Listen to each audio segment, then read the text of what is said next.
wargelin dhammaan mujtamaca ku xiran shabakada Lababaar Media waxaan ogeysiinaynaa in dhawaan aanu bilaabi doono barnaamij toddobaadle ah ka oo nuugu magac darnay Gaaxmaal. barnaamijka Gaaxmaal waxa uu diiradda saari doonaa taariikhaha degmo gobol iyo deegaan kasta ay Soomaalidu degto. Gaaxmaal waxa uu si gaar ah u beegsan doonaa sida aasaaska gobol kasta iyo marxaladii uu soo maray, cidda ka soo talisay, goobaha dalxiiska ama kuwacan iyo waxyaabaha uu dhaqaalihiisu ku tiirsan yahay.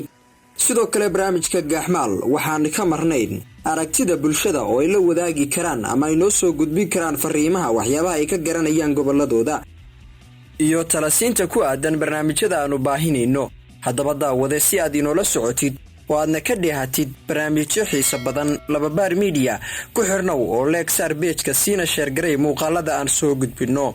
toddobaadkan waxaanu ku bilaabi doonaa barnaamijkeena gobolka Qoraxay oo ka mid ah gobolada ay Soomaalidu degto. barnaamijka Gaaxmaal waxaan baahin doonaa 16 Juun maalinta Talaadada haddii Ilaahay idmo 4 galabnimo ama 10 saac iyo bar. fadlan daawadayaal si aad nagala qayb qaadataan barnaamijka Gaaxmaal waxaa fariimihiina noogu soo diri kartaan WhatsApp nambarka hoos kaga muuqda ama barta aynu Facebook ku leenahay Lababaar Media. la soo xiriirkiinu waa noo muhiim. waxaynu galab waliba soo sheegi doonaa inta aynu soo falaqnayn gobolka miiska noo saaran ee ku hadlayna toddobaadkaas. fadlan waxaynu kaa codsanaynaa inaad nala soo xiriirtid marka gobolkaada la marayo si aad noogu faahfaahido tiro badan ee naga qarsoon annaguna aan u baahino.